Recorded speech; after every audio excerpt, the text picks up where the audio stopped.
Somewhere on the edge of the East African Rift, a little over 2 million years ago, a small creature crouched by a dry stream bed and picked up a rock.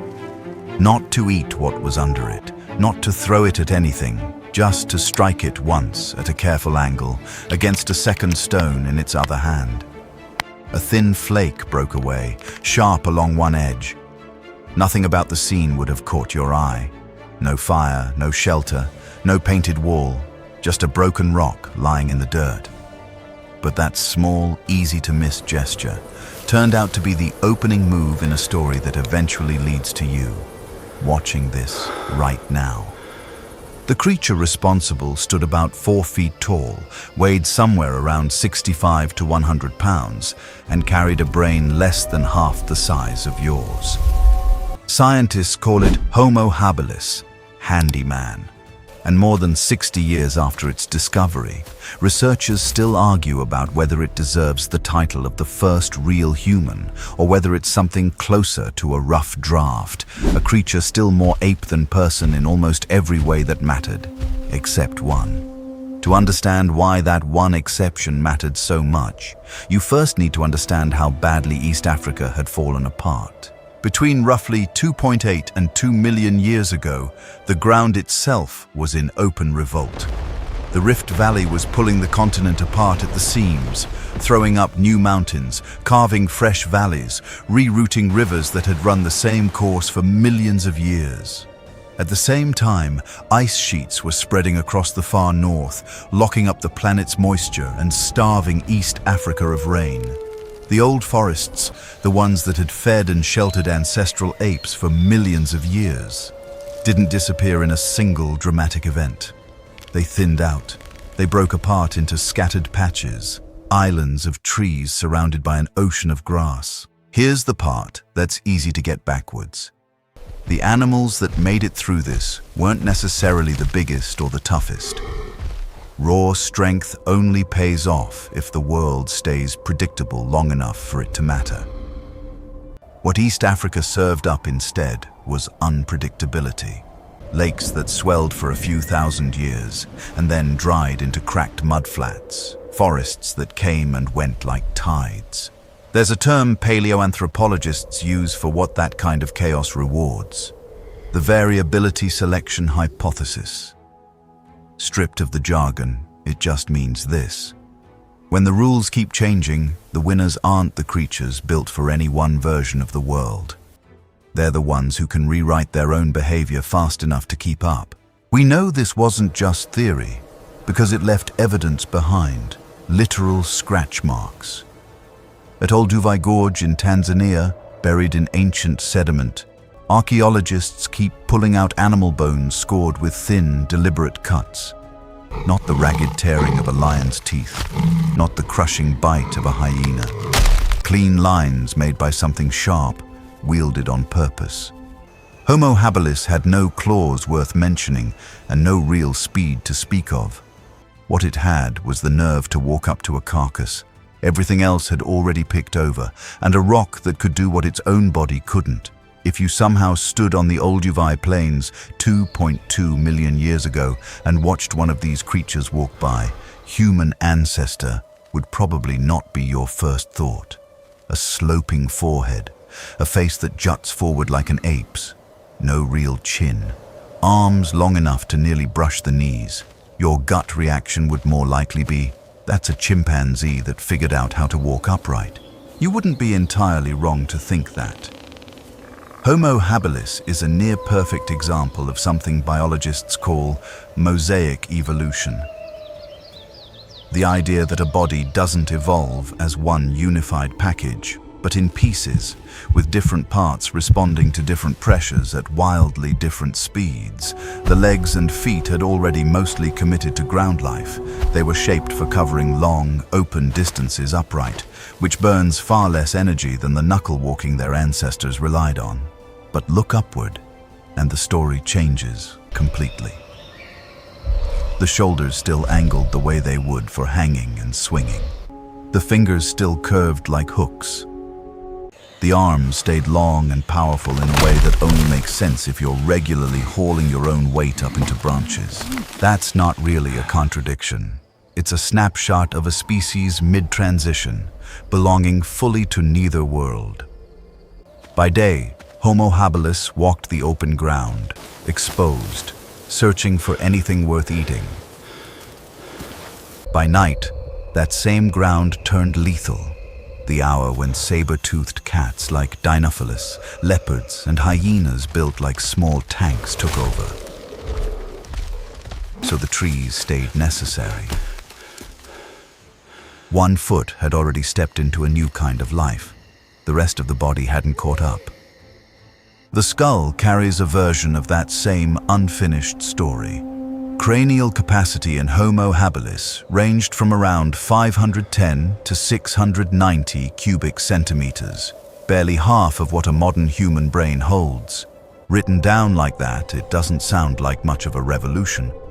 But a small increase in processing power pointed in exactly the right direction can matter more than raw size ever could.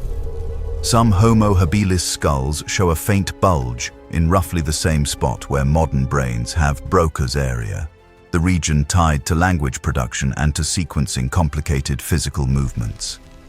That doesn't mean these creatures were holding conversations. There's no solid evidence for anything like spoken language this early.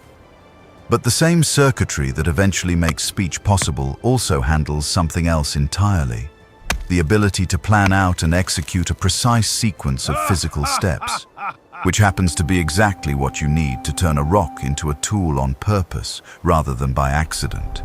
This is the point where Homo habilis pulls ahead of every animal that came before it, human ancestor or otherwise. A chimpanzee can use a stone to crack a nut. It can strip a twig to fish termites out of a mound. Both are genuinely impressive skills. But using an object is a different category of thing from designing one. To make what archaeologists now call an Olduvai tool, Homo habilis had to look at an unbroken stone and see something that wasn't there yet, a sharp edge hidden inside it, waiting to be released by the right strike at the right angle. Described that way, it sounds almost simple. It wasn't. Modern researchers who've tried to reproduce Olduvai toolmaking using the same kinds of stone and the same basic technique routinely fail at first, sometimes for weeks. You need the right raw material: basalt, quartzite, certain volcanic rocks that fracture in predictable ways instead of shattering randomly. You need to strike close to the correct angle, somewhere between 45 and 80 degrees, with just enough force and no more. Miss, and the whole core splits into garbage. Getting this right meant planning several moves ahead, holding a shape in your head that didn't exist yet, and adjusting mid-process when the stone refused to cooperate. Once that flake existed, it changed what was possible. A sliver of sharpened rock, small enough to fit in a palm, handed Homo habilis something its own body had never been able to grow: a blade sharper than any tooth.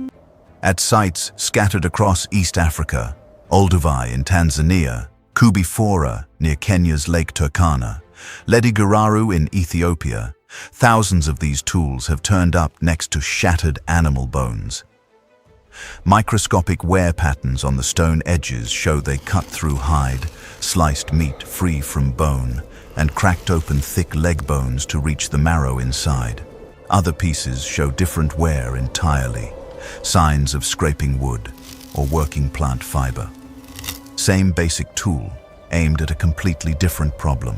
None of this looks disposable either. The record suggests Homo habilis remembered where good stone could be found and returned to those spots deliberately, sometimes carrying raw material or finished tools across real distances, instead of settling for whatever happened to be lying around. That's forward planning, not luck. There's a chicken and egg question tangled up in all of this. Did a sharper brain make better toolmaking possible, or did toolmaking push the brain to get sharper? As far as anyone can tell, the honest answer is both, looping into each other. A slightly more capable mind produced better tools. Better tools opened up access to marrow and organ fat, some of the densest calories available anywhere on the savanna, and exactly the fuel a growing brain runs on. More energy allowed for more cognitive development, which fed straight back into even better tool making. Nobody designed this cycle, it simply happened. One small improvement compounding on the last, generation after generation, over hundreds of thousands of years. Making a tool is one skill. Handing that skill to someone who didn't invent it is a completely different one, and it might be the part of this story that matters most. Chimpanzees pass skills along too, mostly through watching and copying. But chimp traditions are fragile things. Lose the right individuals to disease or a hard season, and a skill can vanish from that group entirely, with nobody left who remembers how it worked. What seems to have taken shape with Homo habilis was built to last longer than that. A repeating cycle of watching, copying, and practicing passed down generation after generation, until a technique stopped being one individual's trick and became something closer to shared memory. Picture it happening beside a stream, somewhere in the Rift Valley. An adult sits with a chunk of basalt, striking it in a steady rhythm. A few younger individuals crowd in close, eyes locked on the process. Not just on the strikes themselves, but on how the stone gets rotated between hits, how the angle shifts after a strike that doesn't quite work, how the adult pauses now and then to inspect the edge before continuing. That's not casual observation. That's something closer to teaching, even with no words involved. Some researchers call this a proto-culture, not full human culture yet, but the scaffolding for it. And the gap between a group knows a trick and a group has a tradition that keeps improving is enormous. It's the difference between knowledge that stays flat across generations and knowledge that compounds, where each new generation starts a step ahead of the last, instead of reinventing everything from zero. Here's something that tends to surprise people. Homo habilis wasn't alone out there, and it wasn't even the most physically impressive hominin around. Between roughly 2.4 and 1.4 million years ago, the Rift Valley was crowded. Fossil sites across the Turkana Basin and Olduvai show at least 3 or 4 distinct hominin lineages overlapping there for hundreds of thousands of years, drinking from the same shrinking lakes, riding out the same droughts, dodging the same predators. Paranthropus boisei shared that world, built almost like a chewing machine with massive jaw muscles and huge flat molars suited to grinding down tough roots and fibrous plants nothing else could stomach. So did Homo rudolfensis, a close cousin of Homo habilis with a noticeably bigger skull and a broader face. So did early Homo erectus, already taller and longer-legged, clearly built for covering serious ground. How do several closely related species share one shrinking landscape without simply competing each other into extinction? Mostly, it seems, by not competing for the same things. Paranthropus ground through vegetation nothing else wanted to touch. Homo habilis went after something riskier and more rewarding, what was left behind after a large animal kill. Nobody thinks Homo habilis was hunting lions off their own prey. The evidence doesn't support that. Microscopic analysis of butchered bones tells a fairly blunt story. Stone tool cut marks sit directly on top of carnivore tooth marks, which means the hominins showed up after the actual predators had already eaten. They were scavengers, and often not even the first scavengers to arrive. Vultures and hyenas were usually circling too, and Homo habilis had to compete with both, sometimes with nothing more than noise, thrown stones, and nerve, just to hold a carcass long enough to get what it needed. What it needed, specifically, was the stuff nothing else could reach. Marrow sealed inside thick leg bones, brain tissue behind skull walls thick enough to stop most teeth. A hyena's jaw can eventually crush bone, but it costs time and effort even for them. A sharp flake and a heavy hammerstone could break into a femur fast. and fast mattered when hyenas were already closing in. There's a social piece to this too. Meat from an unpredictable kill wasn't something one individual ate quietly and alone. It got carried back and split, with nursing mothers, with the young, with the rest of the group. That sharing mattered more than it might seem. A single skilled toolmaker wasn't just feeding themselves. They were raising the survival odds of everyone around them, which in turn improved the odds that their particular skills and their genes got passed forward. This is also where the fossil record stops being tidy. Two skulls found at Koobi Fora in Kenya, catalogued as KNM-ER 1813 and KNM-ER 1470, were both originally filed under Homo Habilis. If that classification is right, the two shouldn't look nearly this different from each other. Skull 1813 has a cranial capacity around 510 cubic centimeters and a face full of primitive, ape-like features. Skull 1470 comes in close to 750 cubic centimeters, with a flatter, more modern-looking face. That's a huge gap to explain away as one species. Some researchers chalk it up to natural variation, maybe extreme differences between males and females.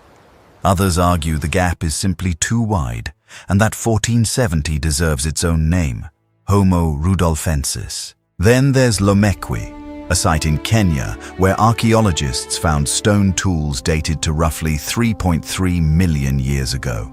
A full million years before Homo habilis is even supposed to have existed. If toolmaking predates the genus Homo by that much, the old shorthand of tool user equals human stops holding up. Add in the fact that Homo habilis still carried those distinctly ape-like arms, shoulders, and curved fingers, and you land in the middle of a real, ongoing argument. Does this creature actually belong in the genus Homo at all, or is it more honestly described as a very clever, late-surviving Australopithecus? This isn't just a naming quarrel between academics. It cuts straight into the question of where human actually begins. And the uncomfortable answer might be that there's no clean line to draw at all. Around 1.4 million years ago, the physical trail of Homo habilis fades out of the East African record. But it doesn't vanish into a gap. It hands off, almost seamlessly, to something else. Homo erectus was already established by the time Homo habilis disappears, and nothing in the evidence points to a violent extinction separating the two. What that suggests is that the knowledge itself didn't die out. Only the older, more primitive body that had been carrying it did. Homo erectus arrived with real upgrades, a taller frame, legs built for endurance, and a brain running somewhere between 900 and 1,000 cubic centimeters, nearly double what Homo habilis had to work with. The toolkit stepped up too, from the simple opportunistic flakes of the Olduvai into the Acheulean industry, symmetrical teardrop-shaped hand axes that required holding a complete three-dimensional shape in your mind before the first strike ever landed. That's a real cognitive jump from hit rock until sharp edge appears. And Homo erectus didn't stay put. Fossils found at Dmanisi in what's now the country of Georgia mark the earliest confirmed evidence of hominins leaving Africa at all, surviving in terrain and climates considerably harsher than anything East Africa had thrown at them.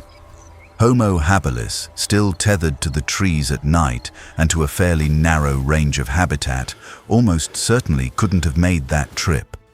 Homo erectus could, because by that point behavior itself, not just biology, had become the species' main survival tool. It's tempting to think of Homo habilis as a failed draft, a species that got replaced and quietly faded out. It's closer to the truth to say Homo habilis built the floor that the next species got to stand on. The tool-making, the scavenging strategy, the earliest hints of teaching and shared knowledge, none of that disappeared when the last Homo habilis individual died. It got inherited, sharpened, and carried forward by something with a bigger brain and a body better built to use it.